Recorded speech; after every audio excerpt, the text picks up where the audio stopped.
Greetings. I hope I find you well as we continue in our short teachings from the book of Nehemiah.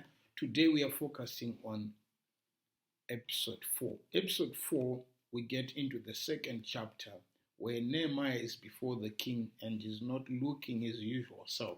Verse 4, the king says, "What is it that you want?" Then I prayed to God. The king had the power to grant Nehemiah whatever he wanted, but he also realized that even though the king had the power, he still needed God. So he says, then I prayed to God. Actually, those statements are just separated by a question mark and a comma to show that it's one instance. There's no time to go and pray, but it's right there and then. It will happen in your life where God wants something to do something for you, but you have an opportunity. You may not necessarily have time to go and pray. If you learned the art of praying there and then. If he says, then I prayed to the Lord, there must be something very significant with that prayer, which he said before he asked.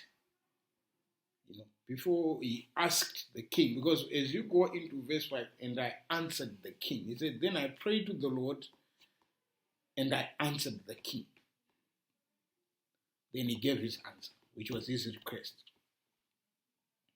There must be something very significant of that prayer.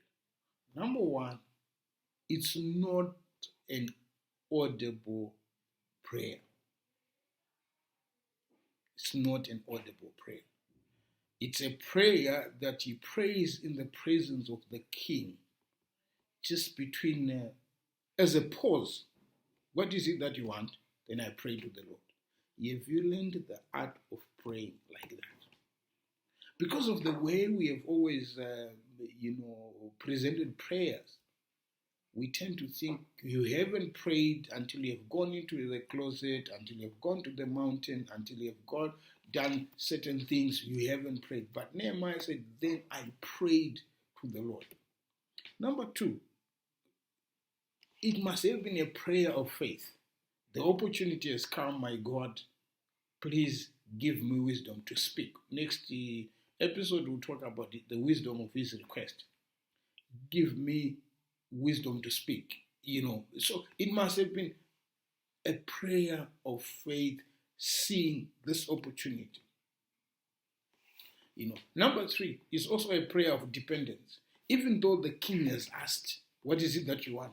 Nehemiah still realizes the king may have power, but unless God intervenes and grants me favor in the eyes of the king, it still does not work. So it doesn't matter where you are at. It doesn't matter how close you are to an opportunity. It doesn't matter how close you are in the relationship to a person who is able to push buttons or to open doors.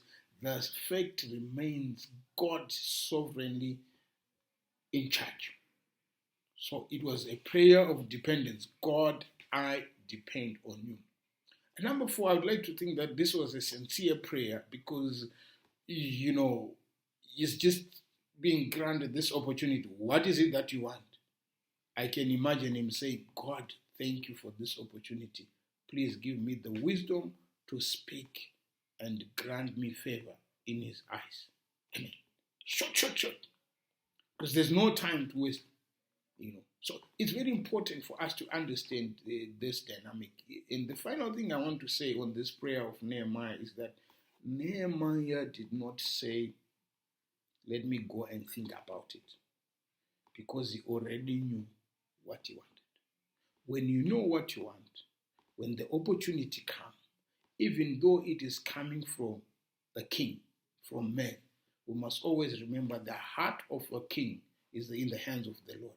And he moves it wherever he so wishes. So when opportunity comes, never relegate God from opportunities, because the opportunities, they seem to be coming from people, because people, friends, relatives, whoever it is, people in power and authority are always used by God. And when opportunity comes, know how to go to God. I pray that this short insight would help you understand that God is always in control. You have a blessed day. Thank you.